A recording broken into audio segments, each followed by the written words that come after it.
ओम नमः शिवाय। ओम नमः भगवते वासुदेवाय नमः। आप सभी को अपने YouTube चैनल में स्वागत है। दोस्तों, सनातन धर्म में एकादशी व्रत का बहुत महत्व है। प्रत्येक मास में 2 बार एकादशी आती है, एक कृष्ण पक्ष में और दूसरी शुक्ल पक्ष में, और प्रत्येक एकादशी का विशेष महत्व होता है। इसी प्रकार से फाल्गुन मास में शुक्ल पक्ष में जो एकादशी आती है, इस एकादशी का नाम है आंवले की एकादशी। इसके अलावा इसे आंवला एकादशी भी कहते हैं। इसके अलावा इस एकादशी को रंग भरी एकादशी के नाम से भी जाना जाता है। ऐसा कहा जाता है कि इस दिन भगवान श्री हरि विष्णु के साथ अगर आंवले के वृक्ष का भी पूजन किया जाए तो इससे अनंत गुना पुण्य फलों की प्राप्ति होती है। और इस एकादशी पर भगवान श्री हरि विष्णु, माता लक्ष्मी, भगवान भोलेनाथ और माता पार्वती, इन सभी की आराधना की जाती है। पौराणिक कथाओं के अनुसार आज के ही दिन भगवान शिव माता पार्वती को गौना कराकर काशी में लेकर आए थे, और इसीलिए रंग भरी एकादशी के दिन बाबा विश्वनाथ को चढ़ता है गुलाल। और काशी नगरी में आज से ही प्रारंभ हो जाती है होली के पावन उत्सव का। यह बहुत महत्वपूर्ण होता है। आज की वीडियो में आप जानेंगे कि साल 2026 में आंवल की एकादशी कब है, एकादशी तिथि कब प्रारंभ हो रही है, कब समाप्त हो रही है, व्रत हमें कब धारण करना है, पारण करने का यानी व्रत खोलने का शुभ मुहूर्त क्या है। आज के इस वीडियो में भगवान भोलेनाथ की, माता पार्वती की, भगवान श्री हरि विष्णु और माता लक्ष्मी की पूजा करें, जिससे कि मनवांछित समस्त कामनाएं पूर्ण हो, व्रत का संपूर्ण फल हमें प्राप्त हो। और अगर व्रत नहीं कर पाते हैं किसी भी कारण से, तो बिना व्रत किए भी पूजा कर सकते हैं, तो हमारी कामना पूर्ण हो सकती है। भगवान शिव और माता पार्वती का, भगवान श्री हरि विष्णु और माता लक्ष्मी का आशीर्वाद हमें प्राप्त हो, इसके लिए आज विशेष क्या करें, तो यह संपूर्ण जानकारी आपको आज की वीडियो में शेयर करूंगी। बहुत महत्वपूर्ण है। आज के वीडियो पूरा ज़रूर देखिए और अच्छी लगे वीडियो तो लाइक भी कीजिए, क्योंकि आपके लाइक्स, आपके कमेंट मेरे लिए बहुत महत्वपूर्ण होते हैं। यह एकमात्र जरिया है जिनसे मुझे पता चलता है कि आपको यह वीडियो अच्छी लगती है और आपके लिए यह वीडियो उपयोगी है।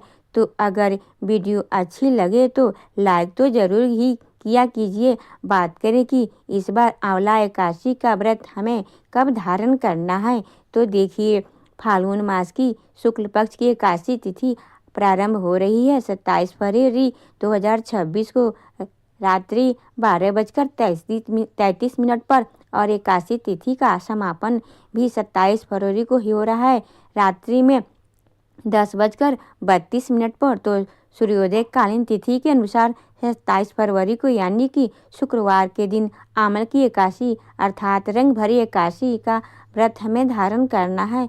इस बार आंवल की एकादशी का जो संयोग है बहुत ही शुभ है। इस दिन सर्वाग्र सिद्ध योग बन रहा है। इसके अलावा रवि योग, सौभाग्य योग और आयुष्मान योग, तो आंवल की एकादशी के दिन इतने सारे शुभ संयोग हमें प्राप्त हो रहे हैं। इन योगों के में अगर पूजा पाठ किया जाता है, मंत्र जाप करते हैं, दान करते हैं और व्रत धारण करते हैं, तो इसका कई गुना पुण्य फल हमें प्राप्त होता है। इसके अलावा मनवांछित कामनाएं पूर्ण होती है। भगवान शिव का, माता पार्वती का और भगवान श्री हरि विष्णु और माता लक्ष्मी, इन सब का आशीर्वाद हमें प्राप्त होगा।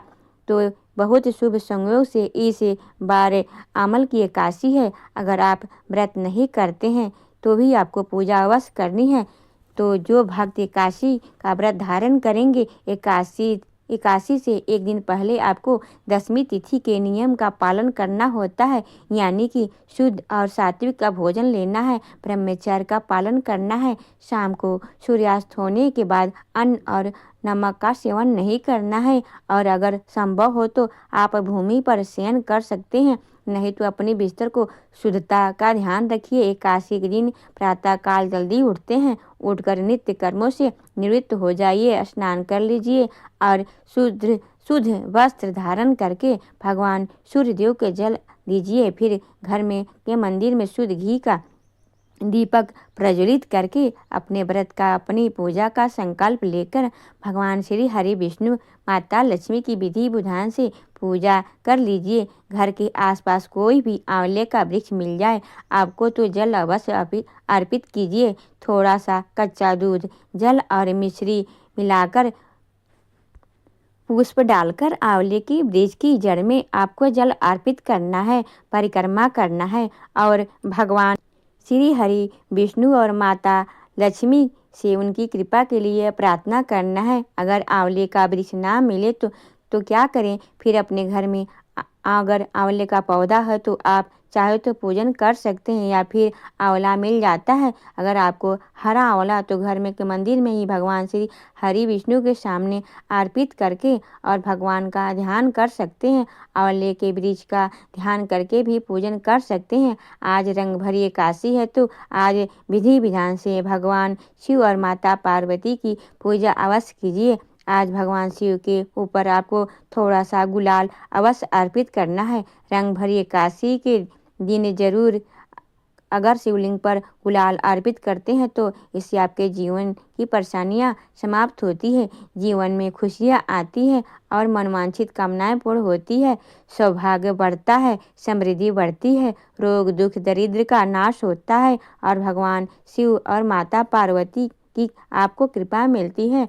तो यह कार्य सभी को करना है, घर में भी कर सकते हैं अगर आपके पास शिवलिंग है तो, नहीं तो घर के आसपास कोई मंदिर है तो मंदिर में जाकर भी गुलाल अवश्य चढ़ाइए। एकादशी व्रत के दिन सूर्योदय काल का समय है सुबह 6:54 पर और सूर्यास्त का समय है शाम को 6:25 पर। ब्रह्म मुहूर्त में स्नान करते हैं तो ब्रह्म मुहूर्त का समय है सुबह 5 बजे से 6 बजे के बीच में। ब्रह्म मुहूर्त में आप स्नान कर सकते हैं और भगवान श्री हरि विष्णु का और माता लक्ष्मी का विधि विधान से पूजा कर सकते हैं। बात करें अभिजीत मुहूर्त की तो अभिजीत मुहूर्त आपको प्राप्त हो रहा है दोपहर में 12:16 से दोपहर 1:02 तक अभिजीत मुहूर्त है।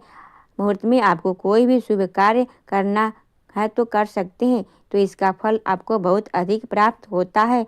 आमल की एकादशी का व्रत हम 27 फरवरी 2026 शुक्रवार को धारण करेंगे और इस दिन राहु काल का समय आपको प्राप्त हो रहा है सुबह 11:13 से दोपहर 12:29 तक। राहु काल में कोई भी शुभ कार्य प्रारंभ नहीं करना है, लेकिन आप अगर पहले से कर रहे हैं तो बिल्कुल कर सकते हैं। एकादशी व्रत का पारण हम करते हैं द्वादशी तिथि में और द्वादशी तिथि का प्रारंभ हो रहा है 27 फरवरी 2026 को रात्रि में 10:32 पर और द्वादशी तिथि समाप्त हो रही है 28 फरवरी 2026 रात्रि में 8:43 पर। तो एकादशी व्रत का पारण हमें करना है 28 फरवरी को, यानी कि शनिवार के दिन सुबह 6:47 से सुबह 9:06 तक। यह व्रत के पारण करने का यानी कि व्रत खोलने का शुभ मुहूर्त है। तो द्वादशी के दिन प्रातःकाल जल्दी उठकर नित्य कर्मों से निवृत्त होकर स्नान करना चाहिए। फिर शुद्ध वस्त्र धारण करके भगवान सूर्य देव को जल देते हैं और अपने घर के मंदिर में विधि विधान से भगवान श्री हरि विष्णु का और माता लक्ष्मी की आराधना करते हैं, पूजा करते हैं और अपना व्रत, अपना पूजा, अपनी प्रार्थना सभी चीज़ें भगवान श्री हरि विष्णु को समर्पित करते हैं, उनसे क्षमा प्रार्थना करते हैं। फिर शुद्ध और सात्विक भोजन बनाकर भगवान श्री हरि विष्णु को अर्पित करते हैं। फिर स्वयं भी शुभ मुहूर्त में अपना व्रत खोलते हैं। व्रत खोलने से पहले किसी ब्राह्मण को घर बुलाकर भोजन कराना चाहिए, लेकिन अगर ऐसा संभव हो ना तो भगवान के निमित्त भोजन की कच्ची सामग्री जैसे कि दाल, चावल, आटा इत्यादि सभी चीज़ें, सब्जियां, फल इत्यादि जो भी आप दान कर सकते हैं, दान की सामग्रियां निकाल कर रख दीजिए। दक्षिणा में कुछ पैसे रख दीजिए और फिर भगवान को समर्पित करके आप शुभ मुहूर्त में अपना व्रत खोल सकते हैं। अपने भोजन करने से पहले, अपना पारण करने से पहले किसी न किसी जीव को भोजन अवश्य कराना चाहिए। तो जो हम भगवान को भोग लगाते हैं उनमें से थोड़ा सा आप गाय की गाय को, चींटी को या फिर आसपास कोई भी जीव हो उसे जीवों के निमित्त अपना भोजन निकाल दीजिए और फिर स्वयं आप शुभ मुहूर्त में अपना व्रत खोल सकते हैं। सबसे पहले चरणामृत लेना चाहिए। भगवान का जब भी पारण करने बैठते हैं तो सबसे पहले तुलसी पत्ता और भगवान का चरणामृत लीजिए और उसे ग्रहण करने के बाद आपको भोजन करना चाहिए। पहले आपको चरणामृत से ही अपना व्रत खोलना है। तो द्वादशी तक के यह नियम होते हैं, इनका पालन हम करते हैं। अगर हम व्रत धारण करते हैं तो व्रत के सभी नियमों का पालन करके ही व्रत का संपूर्ण फल हमें प्राप्त होता है। तो उम्मीद करती हूँ यह वीडियो आपके लिए उपयोगी होगी। अगर वीडियो पसंद आई हो तो लाइक कीजिएगा, संभव हो तो शेयर भी कीजिएगा और चैनल पर पहली बार आए हैं अगर अभी तक आपने चैनल को सब्सक्राइब नहीं किया है तो आज की वीडियो अगर आपको अच्छी लगे तो चैनल को सब्सक्राइब कर दीजिएगा बेल बटन को प्रेस करके, ताकि सभी वीडियो नोटिफिकेशन आपको सही समय पर प्राप्त हो। मिलती हूँ मैं आपसे अगली वीडियो में, तब तक के लिए ओम नमो भगवते वासुदेवाय नमः।